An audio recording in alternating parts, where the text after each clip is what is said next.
right, but we're going to go ahead and get started because it's a few minutes after 9. I know some people are joining in, but we've got some helpful information that we can talk about as people are still coming in.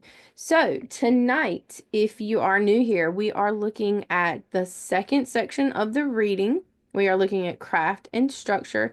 This is part 2 of 3. That's why it's the second section. You're like, well, yeah, duh. I know. But we are doing the practice test tonight. So last night we did do the test prep. We talked about, the ins and outs, the foundational skills that you really need to make sure to know. We didn't get into the nitty-gritty because, we only had an hour and a half and we had a lot to cover. But tonight we're going to take all the topics we talked about last night and we're going to apply them to some questions tonight. Hope everybody's excited and ready to go. Thank y'all so much for joining in on a Friday night. I know, it's Friday. We're ready for the weekend. It's been a long week. I don't know about y'all, but it's been a long week. But I'm so excited you guys could join in tonight. If you are interested in any upcoming live webinars, make sure to check out this QR code or this URL link. We have 1 week left in April, well, half a week really. And then we have all of May's schedule up there as well. So you can go ahead and take a look at that. June's is coming very soon. If it's not already posted, it may actually be posted. If you want to re-watch any webinars, so maybe you want to check out what we talked about last night, make sure to go to this link. And then if you find that after tonight you want some more practice questions, check out our Q bank. So we have it says 1,500 here, but I'll tell you something. It's actually growing and growing. I think it's almost probably over 2,000 questions now. So make sure to check those out. With those questions, you get the rationales. What that means is it tells you why the correct answer is correct, but it also tells you why the incorrect answer is incorrect. So that way you can kind of see the thinking behind how to get to the right answer and how to avoid that wrong answer. So, sometimes that's very helpful, not only to know the why it's correct, but also how do we see what's not correct. Also, with the Q bank and those rationales, you also get an additional study tip sheet for many of those questions. I know for the English and the reading, I think almost every single one I tried to attach a study sheet. So with that study sheet, what I did was I built that as if I were a student. What would I need to know to be able to answer that specific question? So make sure to check out that. If you need a little bit more help with the nitty-gritty, those more specific skills, make sure to check out the on-demand videos because those are great for time-saving purposes. You can use the timestamps to go directly to the content that you need to refresh and learn about. Tutoring, if you're interested in tutoring right here, there's a QR code and it takes you to our link. If you don't see a time that doesn't work for you, feel free to email us. You can either email prenursing@r2review.com, or if you're interested in English or reading tutoring, you can email me directly at tammy.summerlin@r2review.com. So feel free to check that out. If I don't have a time up there that works for you, but I can make my schedule fit that, I will certainly do so. Ask everybody. That's what I've been doing here lately. People have emailed me and said, hey, I don't see a time that really works for me. What can we do? And guess what? I'm going to move a mountain. I'm going to make a way. So, SurePass and SurePass Pro, if you are on a budget and you need a little bit of a discount, check out SurePass and SurePass Pro because that gets you a discount with SurePass. You get the QBank and on-demand videos. The SurePass Pro, you get the QBank, the on-demand videos, and you even get a discount for tutoring. So make sure to check that out as well. Now, do we have any questions about anything before we get started? Is everybody good?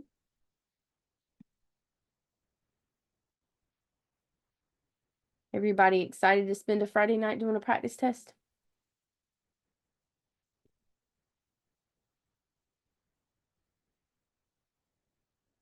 All right. So, just a little quick recap on what we talked about last night. 2.1, we looked at facts versus opinions. 2.2, we looked at word phrase and word and phrase meanings, being able to find those using context clues. 2.3, we talked about author's purpose. How do we find that? How do we find the tone? How do we analyze all those different aspects that go along with author's purpose? 2.3, analyzing a given text. Oh, wait, I'm sorry. I just said that. Hello. 2.4, excuse me, analyzing a given text for the author's point of view or perspective. So that really ties closely with 2.3, hence why all this stuff goes together in the second section. But we're going to take a look, and what I've done is I've divided the questions up as they relate directly to those individual sections. So when you go to take your test, you're not able to see. Oh, hello. Sorry. Hold on, Zoom. Oh, I was wondering why that was blank. Hold on, Zoom. Thank you for letting me know. Let's see if I can get.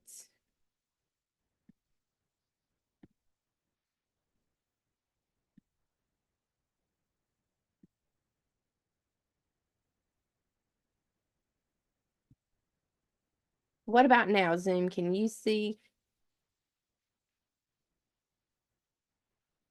Can Zoom see? Yes, awesome. All right. Oh, thank you guys so much for letting me know. I was wondering, I kept seeing the other one and I was like, well, it's coming because sometimes it's on a delay. But thank you. All right, so just to give you a little bit of idea of what you missed, what I was talking about, it was just this with the QR codes. So if you want to take a quick screenshot of that, and this is the thing, this is the same breakdown as last night.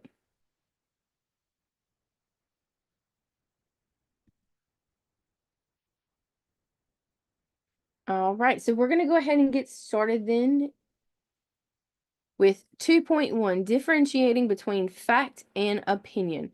So how I typically will do this, because not everybody's alike, what I will do is I will give you the question. I'm going to let you guys read it because one, it helps you to practice your reading comprehension. It helps you to practice your reading speed. I know that probably seems a little weird, but a lot of people have anxiety about being able to read and get things through things on a timed test. So we're going to utilize this time to practice that as well. So I'm going to give you the question, let you have a few seconds to answer it, and then we're going to come back and talk about it. All right, so for this section, we're going to go ahead and here we have our first question. So read this passage and then you're going to determine which statement from the paragraph is an opinion. All right, so take about 30 seconds. Well, take about 35, 40 seconds. Read through that and then we'll talk about your answers. Ready, set, and go.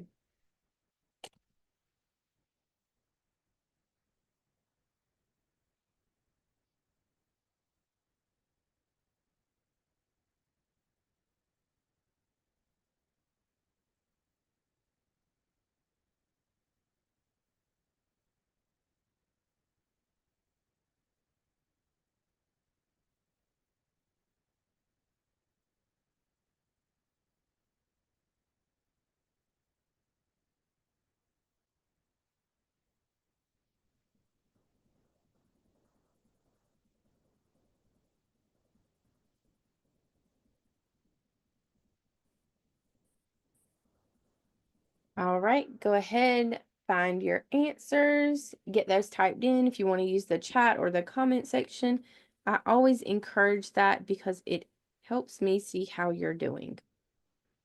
But if you don't feel comfortable, that's okay as well.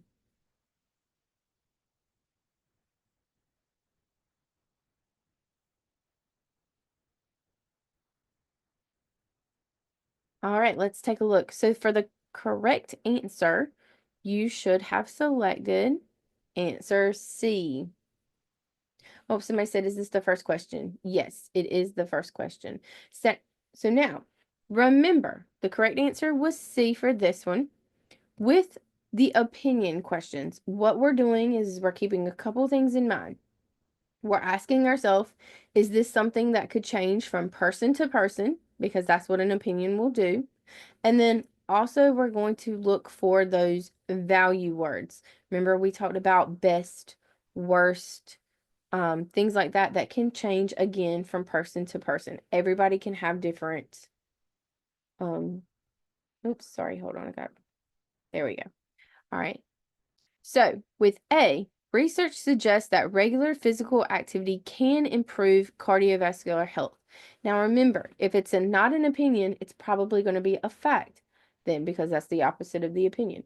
If it's a fact, we're not worried about if that's true or not. So we're not worried about, does the research actually suggest that it does improve cardiovascular health, or if it even improves cardiovascular health. The thing we're going to keep in mind with trying to determine a fact versus an opinion is that a fact, we're not worried about if it's correct or not. We're asking ourselves, can we go look this up? We're not stressing ourselves out. You are not Google.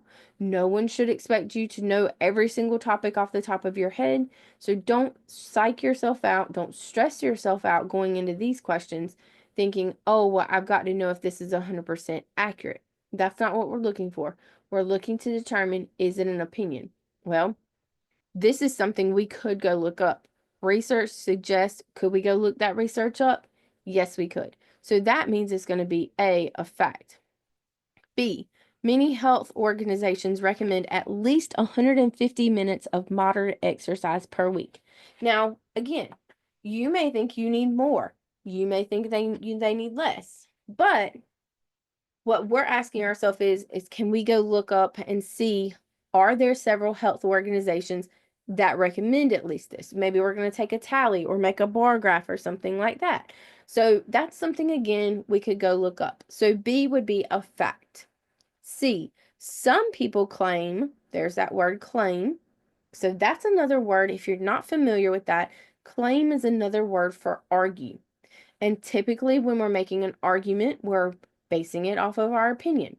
So they claim that exercising outdoors is far more beneficial than working out in a gym. Now, this is different. You're probably thinking, well, what's the difference between some people arguing this versus many health organizations recommending it, research suggesting? Here's the thing. Research being suggested, that is based off of data collection. There you go. That's fact. If it's many health organizations, these are statements that are being made by different entities. That's something we can go look up to see if that's what they said or not. Not if it's true, but just we can go looking up and see if they said it. With C, though, some people claim. So we're saying that these people are arguing that it's far more beneficial. This is not being based off of any research. This is being based off of someone's opinion. So that's where you have to be very alert for this type of wording. With D, engaging in regular exercise can enhance mental well-being. We could go out there and we could collect data, we could conduct our own experiment, and we could see if this would be correct or not. So that's how you would base that off as a fact. All right, so any questions? I see a lot of people got that right, but just in case anyone had any questions. Yes, it could vary. All right. Let's take a look at this one. I'm going to put 35 seconds on the timer. Go ahead and start now.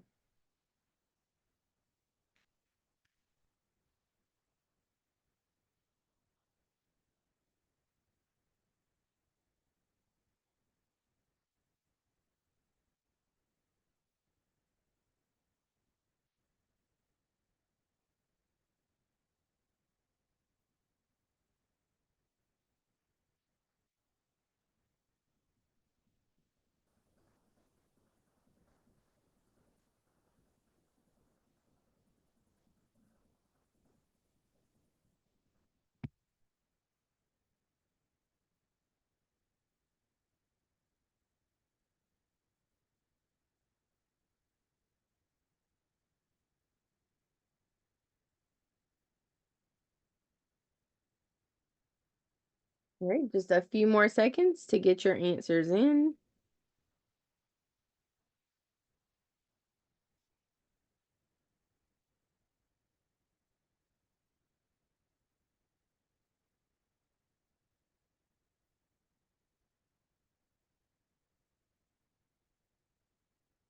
All right, let's take a look at the correct answer.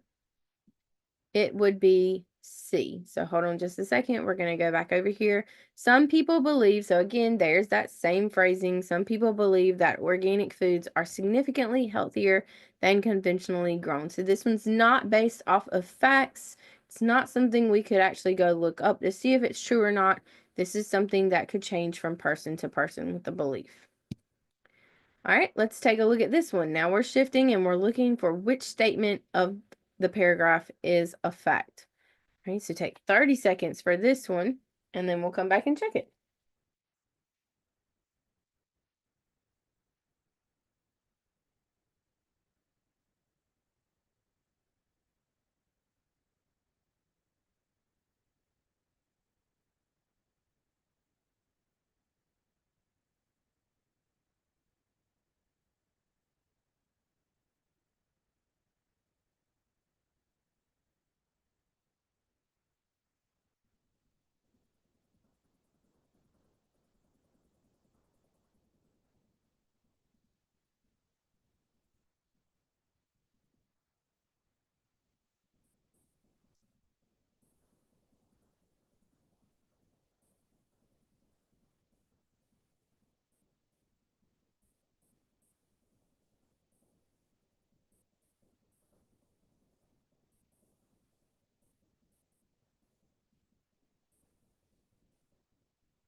All right, I see people getting their answers in. Go ahead and take a couple more seconds.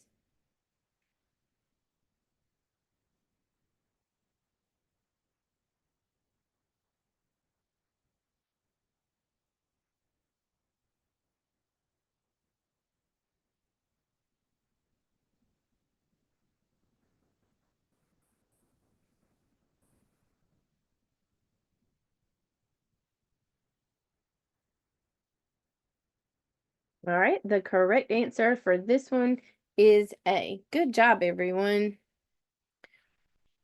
Does anybody have any questions about this one? Yes, claim and believe are opinion words. Mm-hmm. All right. All right. If there are no questions, we'll go on to the next one. What about this one?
All right, take a few more seconds, type your answers in.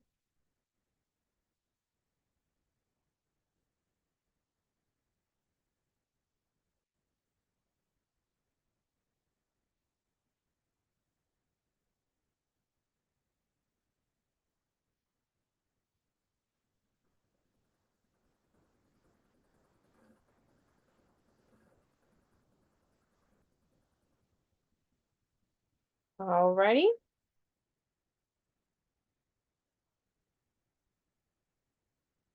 Let's take a look. The correct answer for this one, so again, we're looking for a fact. It is A. Good. Any questions on this one?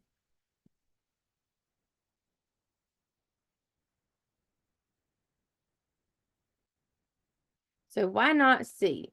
So let's go back and look at the wording. Only experienced climbers should be allowed to climb Everest. So remember last night when we talked about the should and ought, that's where you're putting, or that's where the author is putting in their belief, their opinion on what should or ought to be done.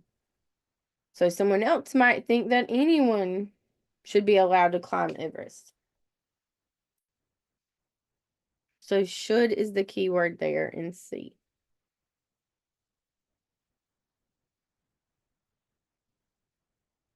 So A, what's the difference between A and B? Mount Everest is the tallest mountain in the world.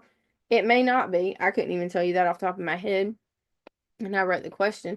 But we could go look it up to see what's the tallest mountain in the world. So that would be the fact. B, climbing Mount Everest is the most thrilling adventure anyone can experience. Well, what's your definition of thrilling? Because I'm going to tell you what, Tammy Summerlin is not going to find that the most thrilling adventure. At this point in time, the most thrilling adventure I could have would be going to the nail salon and getting a pedicure. That would be the most thrilling thing I could even fathom to come true. So I'm not going to think that climbing that mountain. It's cold up there, people. It's cold. I'm not going to climb that mountain. That's not thrilling. That's not exciting. I have no desire to do that. So I am definitely not going to agree to that. So that's an opinion. That's going to change from person to person because of that word thrilling. Like the most thrilling adventure. I might be so brave as to go to Hawaii and walk across those little, what are it? It's not like the lava fields. Is that what they are? I don't know. I don't even know about that. I'm kind of clumsy. What if I fall? So, but you see what I mean? Can change from person to person.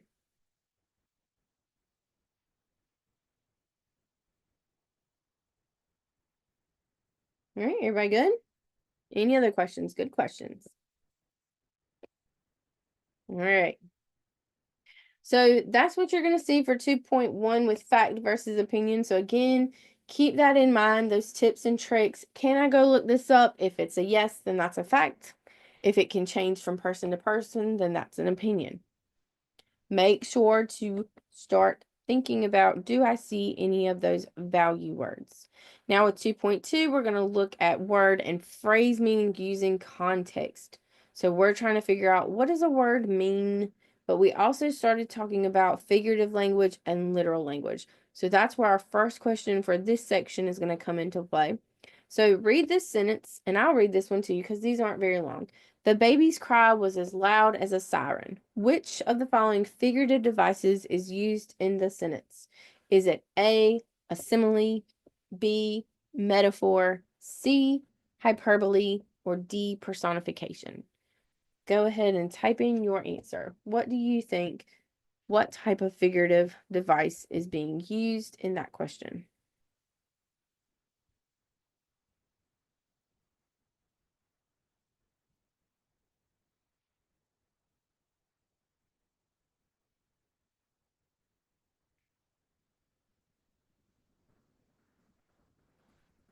All right, last call for answers. All right, let's take a look. So if you picked A, that is the correct answer. Let's just go back. That's a lot of writing. I don't know why I made all those notes there. But let's go back and take a look. So quick reminder, refresh, recap from last night. A, simile. So a simile is showing a comparison between two unlike things and using that word either like or as. So for this one, we're comparing the baby's cry to that of a loud siren. And by, ooh, that was so country the way I just said siren. Oh, I'm embarrassed. So the baby's cry is being compared to the loud siren. So we're using the word as, that would be a simile.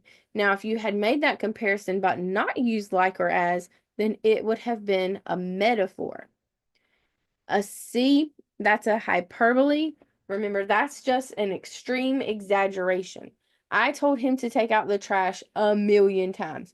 Well, for me, it felt like that, but I probably actually didn't say it literally a million times. And then depersonification, that's where you're giving an inanimate object a human characteristic, or, I mean, well, any object, an object, animal, whatever, a human characteristic.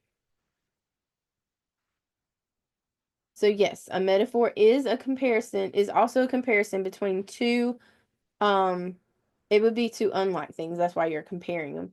But the difference is that with the simile, you use the like or the as. With the metaphor, you don't. You just come out and make it more of like a general statement. The example we looked at last night was his heart is made of stone. We're comparing his heart to that of stone, but we didn't use like or as.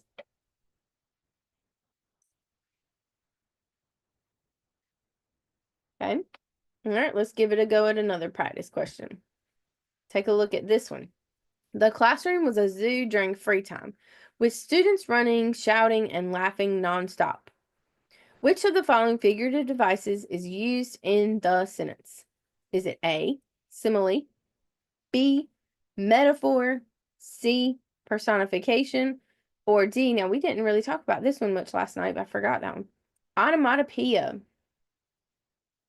If you don't know what an onomatopoeia is, that's where you have a word that when you pronounce it, it sounds like what it's describing. You don't see anything, but you can hear me on YouTube. Zoom, can you guys still see? Yeah, Zoom can see. That's weird. Thank you, Zoom. All right, so for YouTube, you said you couldn't see anything. I think other people can see it, but you can hear it. Try going back out and coming back in. Like if you're on your phone or something, closing out of the video and then coming back in. See if that helps.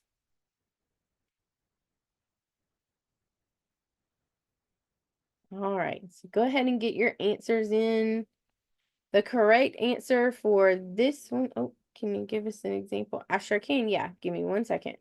So for this one, the correct answer is B. It's a metaphor. We're making a comparison just like what we were doing with the other ones. But this time what we're doing is we're making a comparison of the classroom to that of a zoo. But we didn't use the actual words like or as. So therefore, it cannot be a simile. It has to be the metaphor. Now, personification, that would be if we were comparing, one of the children to, he was as hungry as a hippo, or he was as ferocious as a tiger, something like that. Well, that would be as, that would be a simile. Personification. No, sorry, I'm thinking animals, and that's personification. It's not. Sorry, personification. That would be if you say the bars swayed from the wind. I don't know, something like that. An example of an onomatopoeia. So think about words like bang. When you say the word bang, isn't that typically what it sounds like? If you say boom, isn't that typically what that sounds like? If I say zing, that's what it would make. If you whistle, well, no, they're not whistle, because whistle would be like, oh, I can't whistle. But you get what I'm saying though with the onomatopoeia.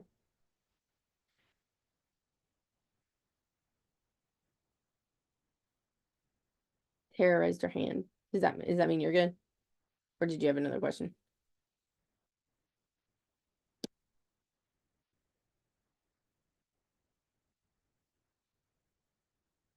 I'm gonna take that as you're good. Oh, okay.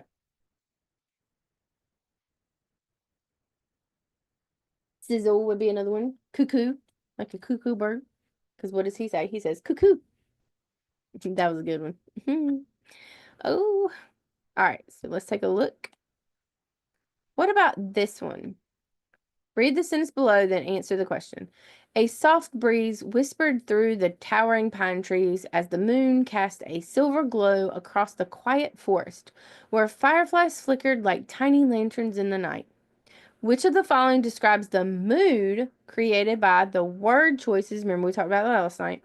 In the sentence, is it A, suspenseful and eerie, B, calm and enchanting, C, chaotic and overwhelming, or D, gloomy and depressing? What would you think? What mood is created by the words that were chosen to be used in that sentence?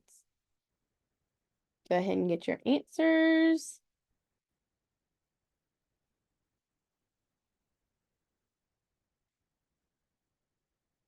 Yes, eerie does mean suspenseful. Kind of like creepy. All right, so the correct answer for this one is B, calm and enchanting. I don't know about y'all, but even as I was reading it, a soft breeze whispered through the towering pines. I'm sitting there reading it and I'm like, oh, don't fall asleep, don't fall asleep. It's very calming. It's very relaxing. Good. Any questions on that one? All right, let's take a look at this one.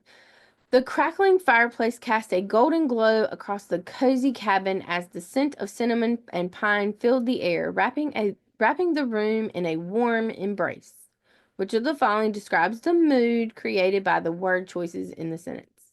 Is it A, warm and comforting, B, suspenseful and eerie, C, lonely and isolating, or D, cold and distant? Okay, go ahead and get your answers in.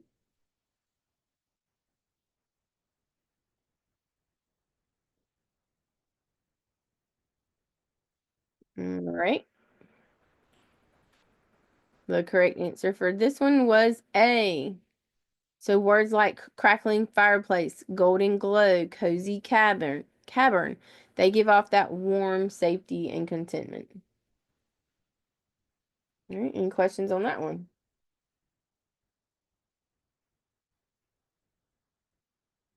Okay, let's take a look at 2.3. We're just zooming through tonight.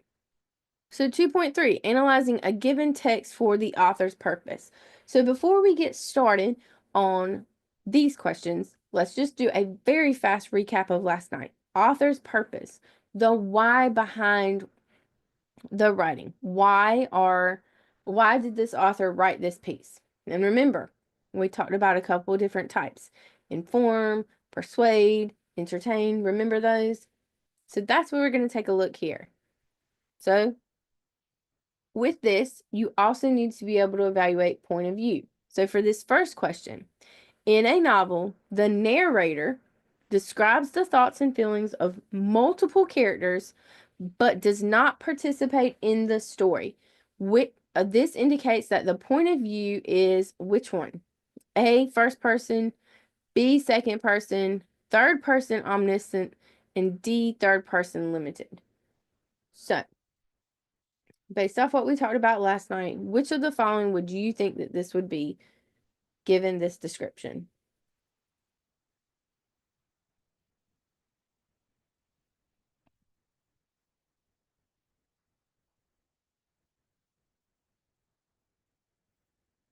Somebody asked me about C and D. So the difference in C and D, third person omniscient, that means all knowing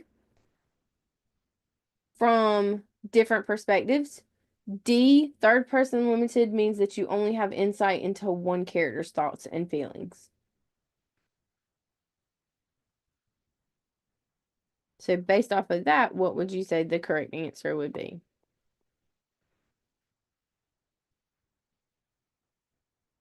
All right, answers in. The correct answer is C, third person omniscient. The key here was it says the thoughts and feelings of multiple characters. The narrator describes it. So why do I keep trying to say the character? The narrator is not a character within the story based off of this. So that eliminates first person. It does not say that it's the author speaking directly to the reader. So that would rule out second person. So then we're just left with third person omniscient or third person limited. Well, again, if it's multiple characters, then that's going to be the omniscient. If it's limited, they only can give you perspective into one character. All right, any questions on that one?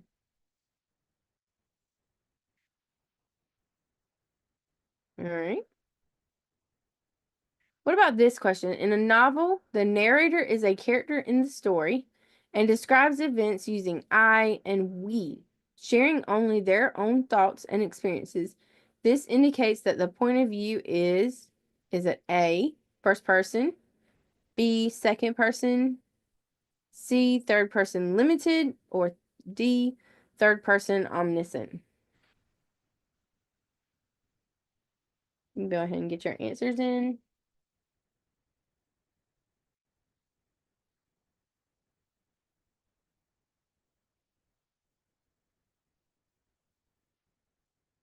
All right, let's check our answers. So this one was A, first person. If we're using pronouns like I and we and sharing their own thoughts and ideas, then it would be a first person. Good. Any questions on that one?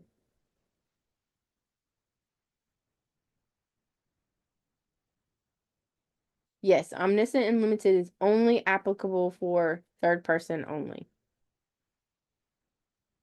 Okay.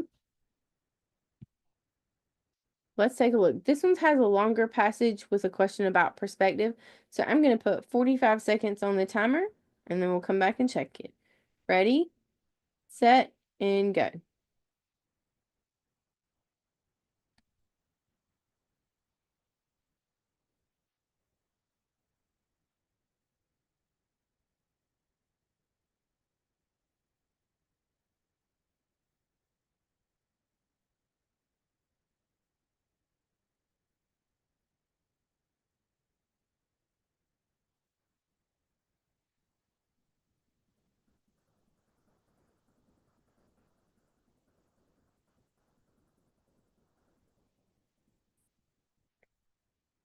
All right, last call for answers.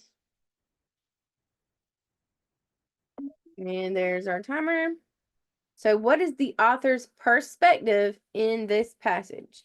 So the correct answer is B. Good job, everyone. Any questions on that one?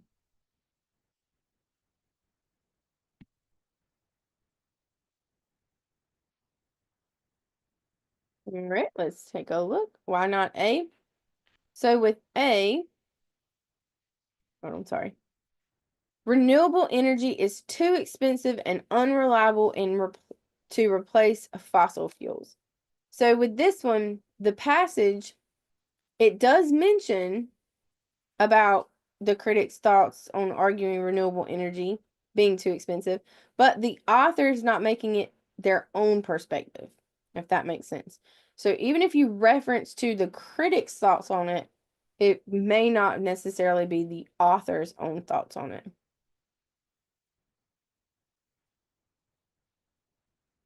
Good question. Any other questions? All right. Let's take a look at this one. This is a multi-paragraph passage. So take a look at this and answer this question based on the Industrial Revolution. All right, ready and go.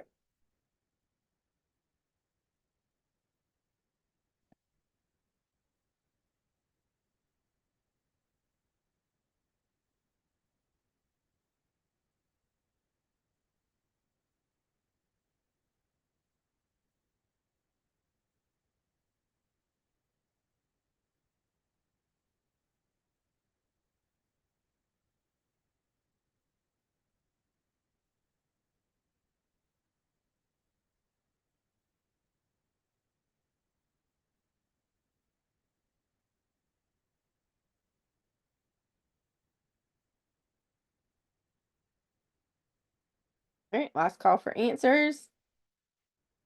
Here we go. The correct answer for this one is which of the following is a reason to evaluate the credibility of the sources on the Industrial Revolution? This one was A, to ensure the information used is accurate and reliable. Any questions on that one? Good. All right. Now, that takes care of 2.3. 2.4, analyzing a given text for the author's point of view or their perspective. Okay, so we've got this short passage here. Again, we're looking at perspective. So take a look. I'm going to put 45 seconds on the timer for this one since it's a little smidge longer. Okay. And then we'll come back and check. Ready, set, go.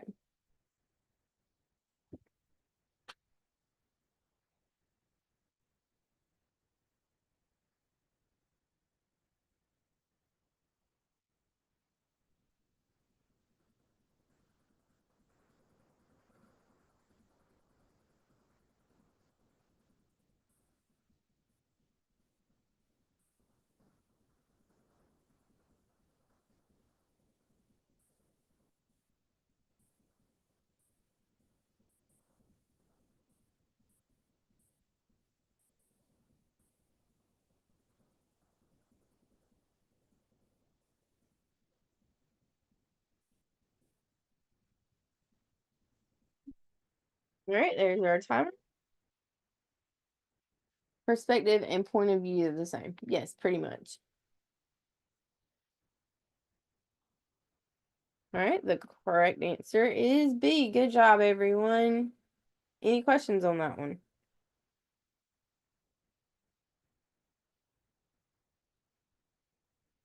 All right, let's take a look at this one.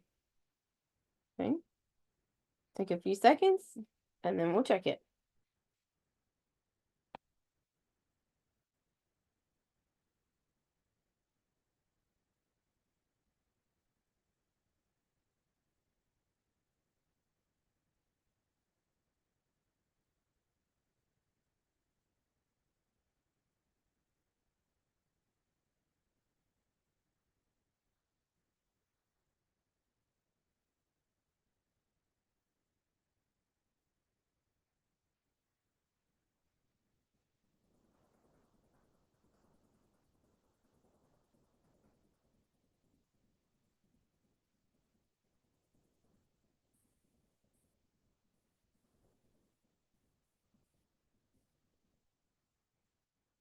All right, here we go.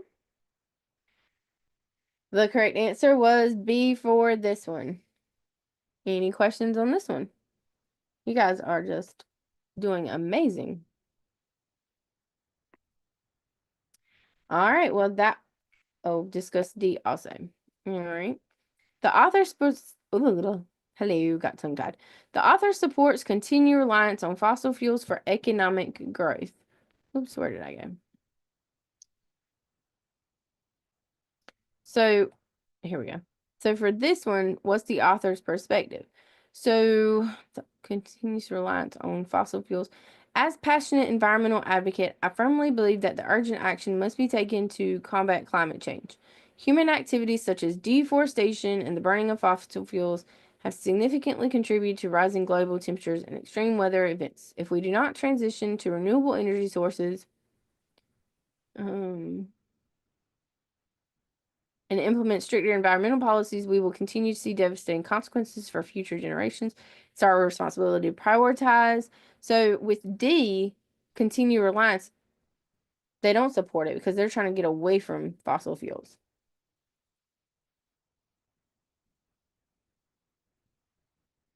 All right. Any other questions?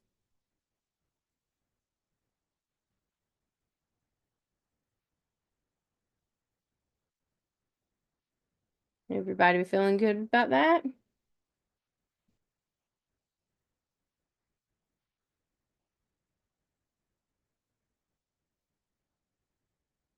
All right, then. Well, that is it for tonight. Like I said, if you want some more practice questions, make sure to check out the QBank. Lots of good questions there, along with extra resources that are included. So you really get your bang for your buck with that. I will be on a break next week, is what my schedule looks like, but then I'll be back the first week of May with the English portion. We'll be doing E3, section 3. So make sure to check out the free live webinars, check out our schedule, and then I hope to see you guys there. Can you differentiate, inform, explain, and describe? I'm confused to figure out in the passage. So remember with inform, it's just giving you facts, it's just giving you figures. Think of it like what would I read in a textbook? But with explain, you're walking someone through the instructions on how to do something, you're giving them the instructions. Think of explain as a manual on how to put a bookcase together. With describe, that one I often think of like Southern Homes magazine because you can read an article and they use so much description, it's almost as if you're smelling that cornbread yourself. Does that help? You're so welcome, Tara.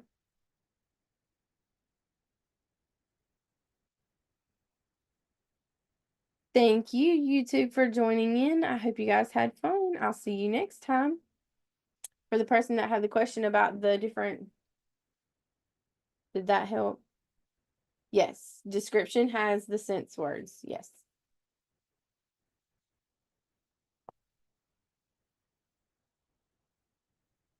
You're welcome.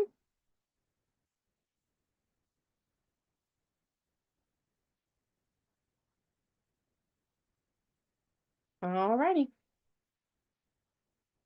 Well, we'll call it a night, and I'll see you guys back for the English section. You guys have a great weekend. Bye.